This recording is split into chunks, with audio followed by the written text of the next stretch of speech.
This is Hino's Sport, bringing you that heat and that fire. We keeping the foot on the what? On the X.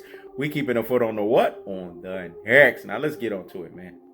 Terence Bud Crawford, the Chihuahua, barking behind the damn fence, or AKA the new promoted iteration of Black Ivan Redcat. Let me say it again. The Chihuahua, barking behind the damn fence, or the new iteration of Black Ivan Redcat. That's the iteration that he's been promoted to. Here's what Terence Bud Crawford, and for the number 3, for the number of confirmation, the Chihuahua barking behind the damn fence, or the new promoted iteration of Black Ivan Redcat has to do at his truest and his most properest levels. If you want Hino's Sport to keep that same energy, dog, let me say it again, to keep that same energy, dog, so what you're going to have to do is you're going to have to do 2 prerequisites here. Here's the 2 prerequisites for Hino's Sport to put respect on Terence Bud Crawford's name. You have to fight Kell Brook. There are just no 2 ways around that. Because what they've told you, and what boxing quote-unquote purists, quote-unquote connoisseurs, quote-unquote enthusiasts have told you, is that triangle theories don't work. That's bullshit. Triangle theories work in certain aspects when it comes to the sport of boxing. Let me say it again. Triangle theories work when it comes to certain aspects when it comes to the sport of boxing. Sean Porter's proven this, that triangle theory works. Because everybody that fights Sean Porter, you know you're going to be in for a dogfight. The question is, who's going to perform the best? We know that Earl the True Spence performed the best against Sean Porter because he made him bend the proverbial fucking knee. Kell Brook is another one of those fighters. Because anybody that fights Kell Brook, it's not going to be an easy fight. This is why you see the Chihuahua barking behind the damn fence. Duck Kell Brook, not 1, not 2, not 3, not 4, not 5, not 6, but 7. You know, we sounded like LeBron, right? I wouldn't have told you if this wasn't the case, right? We might have to compare Terence Bud Crawford to LeBron James, because that's what LeBron James did in South Beach, right? Not 1, not 2, not 3, not 4, not 5, not 6, not 7. But I wouldn't have told you if that wasn't the case. Well, Terence Bud Crawford, you ducked Kell Brook 7 times. So we have to put you on DuckTales. Woo! DuckTales. Woo! There's a stranger out to find you. There's a stranger out to find you. What you do is grab on you some DuckTales. Woo! If you don't want us to call you a duck, you need to fight Kell Brook, but you need to beat him up cleanly. There shouldn't be no argument. If you struggle against Kell Brook after Earl the True Spence broke his other face, if you struggle against Kell Brook after Triple G broke his orbital socket in his eye, then we're going to fundamentally have a problem here. Because Kell Brook is literally damaged goods for the likes of a Terence Bud Crawford. Let me say it again, because what I said was so deep and profound. Let that marinate in the corpus callosum and in the cerebellum. Hear me? Hear me? Wow. Kell Brook is damaged goods for Terence Bud Crawford. So Terence Bud Crawford, not only does he get a credible name, but if he has to beat Kell Brook cleanly. And when I say cleanly, he has to dominate him. Because if you don't dominate Kell Brook, that Earl the True Spence basically regressed into a 25 iteration of himself, then you are literally a Chihuahua barking behind the damn fence, or AKA Black Ivan Redcat.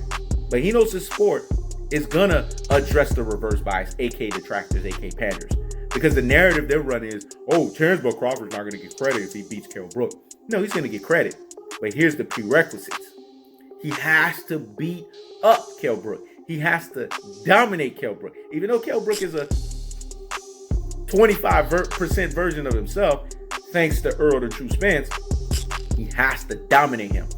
This is why he even more so has to dominate Kell Brook. Now, if Terence Bud Crawford gets that done, he's still not done. Let me say it again. If Terence Bud Crawford gets that done, he's still not done. That just allows him to now say he's an actual full-fledged welterweight. Because now he can finally say and pop the collars and be like, I'm a freaking welterweight. Let me say it again. He can pop the collars and say, I'm a freaking welterweight now. Now, in order for him to validate his welterweight status, And for him to actually be another super fighter that brings the super fight of the ages to the table, he has to fight a Sean Porter or Ugas. You see, Terence Bud Crawford has a lot of bridges that he needs to cross.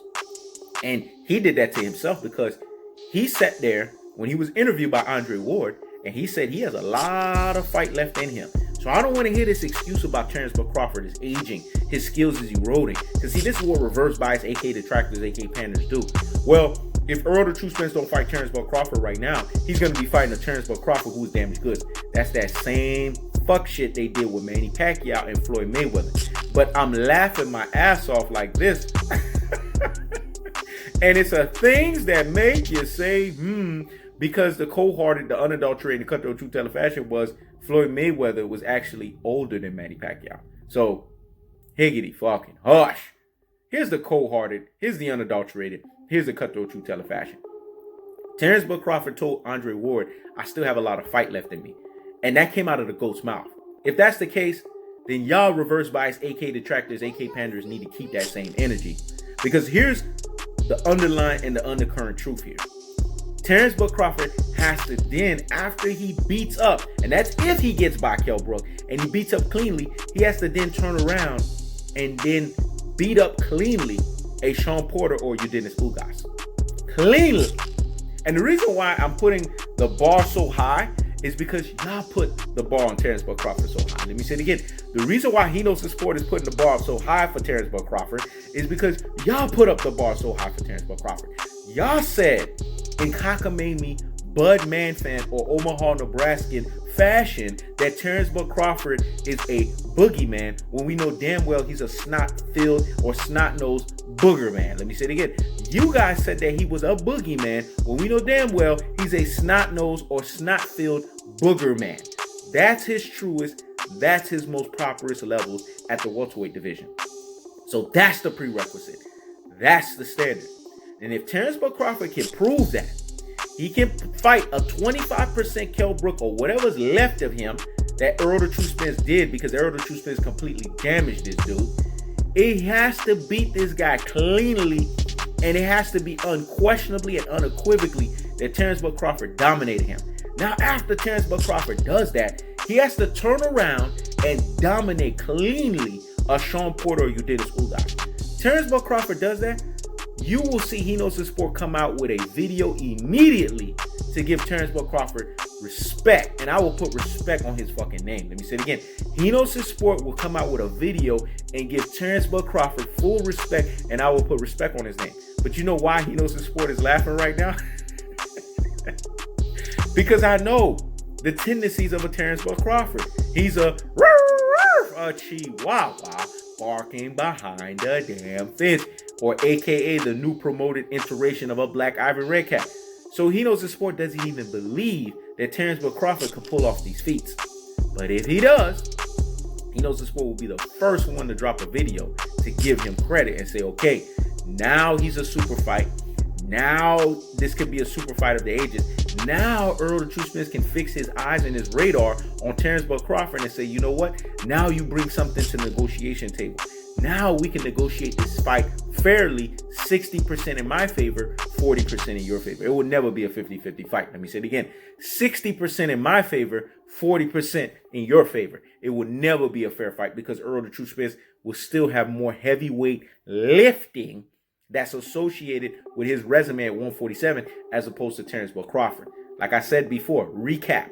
Terence Bud Crawford will not only just make himself a full-fledged welterweight by dominating, keyword, Kell Brook, because he has to do full domination, because you guys call him the supposed boogeyman when he's a snot-filled or snot-nosed booger man. And then he has to turn around and he has to dominate a Sean Porter or dominate a Ugas. He does this.